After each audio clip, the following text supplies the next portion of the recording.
आज के इस डीप डाइव एक्सप्लेनर में हम इसी मॉडर्न वर्क कल्चर के फाउंडेशन को कंप्लीटली डीकंस्ट्रक्ट करने वाले हैं। ट्रस्ट मी, इसके बाद आप अपने ऑफिस को सेम नजरिए से कभी नहीं देख पाएंगे। अपनी कंपनी के बारे में सोचिए जिसके लिए आप रोज काम करते हैं। ऑफिस फिजिकल है, डेस्क और चेयर्स रियल हैं, आपका कंपनी लैपटॉप भी रियल है। पर क्या आपकी कंपनी सच में इस फिजिकल वर्ल्ड में एग्जिस्ट करती है? वेल, एक्चुअली नहीं। ये एक कंप्लीट फिक्शन है। ये जो मॉडर्न कॉर्पोरेट कल्चर है और जिन मैसिव ऑर्गेनाइजेशंस को हम अपनी पूरी जिंदगी दे देते हैं, वो लिटरली इमेजिन्ड कॉन्स्ट्रक्ट्स हैं।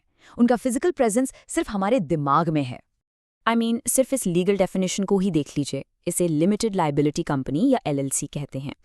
ये अपने क्रिएटर्स से टोटली इंडिपेंडेंट एक लीगल एंटिटी है। और आयरनी देखिए, corporation word Latin word corpus से आता है, जिसका मतलब होता है बॉडी, जबकि इन कॉर्पोरेशंस की खुद की कोई फिजिकल बॉडी होती ही नहीं है। पोजो कार मैन्युफैक्चरर का ही एग्जाम्पल लीजिए। पोजो कोई एक गाड़ी, कोई फैक्ट्री या कोई एक मैकेनिक का नाम नहीं है। अगर आज गॉड फॉरबिड पोजो के सारे एम्प्लॉयज गायब हो जाएं और सारी फैक्ट्रीज बंद हो जाएं, तो भी कंपनी लीगली एग्जिस्ट करेगी। ये कंपनीज बेसिकली लीगल फिक्शंस हैं, जिन्हें आज के मॉडर्न लॉयर्स ने बिल्कुल किसी एंशिएंट ट्राइबल शामन्स की तरह अजीब और पावरफुल कहानियां बनाकर क्रिएट किया है। तो चलिए आगे बढ़ते हैं सेक्शन 1 पर, द कॉर्पोरेट इल्यूजन, और देखते हैं कैसे मॉडर्न शामन्स ने इस बिजनेस वर्ल्ड को क्रिएट किया। देखिए, इस डुअल रियलिटी को समझना बहुत क्रूशल है, जिसमें हम सब जीते हैं। एक तरफ है हमारी ऑब्जेक्टिव रियलिटी, जैसे नदियां, पेड़ या फिर जंगल का शेर। ये सब एग्जिस्ट करते हैं, चाहे आप इनमें पर्सनली बिलीव करें या ना करें। शेर आपको खा जाएगा, भले ही आप उसमें विश्वास ना रखें। दूसरी तरफ है इमेजिन रियलिटी, या जिसे हम सोशल कंस्ट्रक्ट्स कहते हैं, जैसे गॉड्स, नेशंस, पैसा और ऑफ कोर्स कॉर्पोरेशंस। ये चीजें वर्ल्ड में तभी एक पावरफुल फोर्स बनती हैं जब मिलियंस ऑफ लोग इनमें कलेक्टिवली बिलीव करते हैं। और हिस्ट्री आगे बढ़ने के साथ साथ ये इमेजिन रियलिटी इतनी पावरफुल हो गई है कि आज ऑब्जेक्टिवली रियल चीजों का सर्वाइवल भी इस इमेजिन रियलिटी पर डिपेंड करता है। अब आते हैं सेक्शन 2 पर, द एग्रीकल्चरल ट्रैप, जिसे हिस्ट्री का सबसे बड़ा फ्रॉड भी कहा जा सकता है। ओके, सो 1200 बीसी के इस एंशिएंट इजिप्शियन पेंटिंग को जरा ध्यान से देखिए। एक कैस्ट्रेटेड ऑक्स और लाश के नीचे काम करता हुआ एक थका हुआ किसान। वाइल्ड में कैटल बिल्कुल फ्री घूमते थे, राइट? पर यहाँ इस ऑक्स की पूरी लाइफ एक छोटे से पेन में नैरो और रेपिटेटिव लेबर करते हुए गुजर रही है। अब उस किसान की हंच्ड पोजीशन को देखिए। ये बिल्कुल लिटरली बिल्कुल उस मॉडर्न ऑफिस वर्कर जैसा डायरेक्ट पैरेलल है, जो दिन भर अपनी डेस्क और एक रिजिड स्केड्यूल से बंधा रहता है। एंशिएंट फार्मिंग मिथ्स ने ही इस एंडलेस लेबर वाले वर्क कल्चर की नींव रखी थी। हिस्टोरियन युवाल नोआ हरारी इस एग्रीकल्चरल रेवोल्यूशन को सीधे सीधे हिस्ट्रीज बिगेस्ट फ्रॉड बुलाते हैं, और इस चार्ट से आपको समझ आएगा क्यों। करीब 2.5 मिलियन साल तक एंशिएंट फॉरेजर्स के पास हाई लीजर टाइम और इनक्रेडिबली वेरिड डाइट्स थीं। वो शायद दिन में कुछ घंटे काम करते और बाकी टाइम रिलैक्स और सोशलाइज करते थे। पर फिर आई एग्रीकल्चर और उसने हमारा सारा फ्री टाइम छीन लिया। हम डेंसली पॉपुलेटेड अनहाइजीनिक सेटलमेंट्स में डॉन टू डस्क सुबह से शाम तक लेबल करने लगे, और हमारी डाइट सिर्फ व्हीट या राइस जैसे कुछ कल्टिवेटेड ग्रेन्स तक लिमिट हो गई।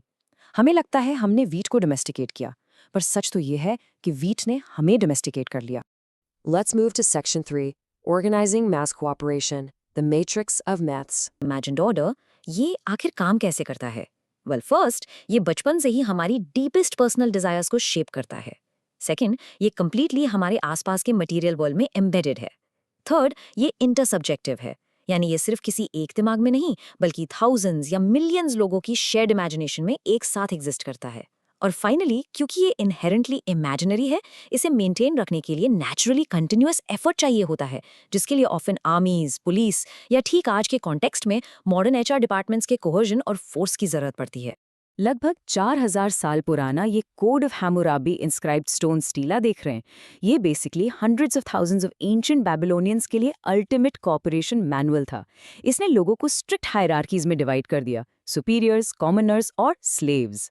अगर आप इसके बारे में सोचें तो ये एसेंशियली एंशिएंट टाइम्स का कॉर्पोरेट एचआर हैंडबुक ही था। ये ऑब्जेक्टिवली सच नहीं था, पर इस स्पेसिफिक मिथ में एक साथ बिलीव करके ही एक इतनी मैसिव सोसाइटी बिना कोलैप्स हुए फंक्शन कर पाती थी। आगे बढ़ते हैं सेक्शन 4 पर, the clockwork culture, from sun time to industrial time. Ancient foragers और अर्ली फार्मर्स के लिए टाइम कंप्लीटली नेचर डिक्टेट करता था, सन टाइम या सीजनल टाइम। तब लिटरली कोई प्रिसाइज आवर्स नहीं होते थे, पर इंडस्ट्रियल रेवोल्यूशन ने इस पूरे गेम को बदल कर रख दिया। मॉडर्न इंडस्ट्री प्रिसिजन को पूछती है। अगर असेंबली लाइन पर एक अकेला वर्कर भी थोड़ा लेट हो जाए तो पूरी की पूरी फैक्ट्री रुक सकती है। इसलिए हमने इंडस्ट्रियल टाइम और उसके बाद कॉर्पोरेट टाइम इन्वेंट किया। हमने एसेंशियली ह्यूमन डेली लाइफ को री इंजीनियर कर दिया है मशीन्स और प्रोडक्टिविटी को सर्व करने के लिए। फैक्ट्री विसल्स और यूनिफॉर्म हाईली सिंक्रोनाइज्ड स्केड्यूल्स के जरिए। जो एग्रीकल्चर से शुरू हुआ था वो अब कॉर्पोरेट क्लॉकवर्क बन गया है। और ये शिफ्ट ह्यूमन हिस्ट्री का शायद सबसे बड़ा और इम्पैक्टफुल सोशल रेवोल्यूशन था। मिलियंस ऑफ ईयर्स तक हम इंटिमेट किन कम्युनिटीज में रहे जहां फैमिली और ट्राइब ही हमारा सब कुछ थी। हमारा वेलफेयर, हमारा हॉस्पिटल, पुलिस और पेंशन सब वही थे। पर इस इंडस्ट्रियल रेवोल्यूशन ने उन टाइट नेट कम्युनिटीज को बिल्कुल आइसोलेटेड एटम्स में तोड़ कर रख दिया। हमने अपने ये सारे क्रिटिकल फंक्शंस स्टेट और मार्केट को सौंप दिए और रिजल्ट हम लार्ज फेसलेस इंस्टीट्यूशंस पर डिपेंडेंट टोटली आइसोलेटेड इंडिविजुअल्स बनकर रह गए। पर इशू ये है कि बायोलॉजिकल लेवल पर हमें आज भी कम्युनिटी की डेस्परेटली ज़रूरत है। तो इस इमोशनल वॉइड को भरने के लिए मार्केट्स और स्टेट्स ने मैसिव इमेजिन्ड कम्युनिटीज़ बनाई।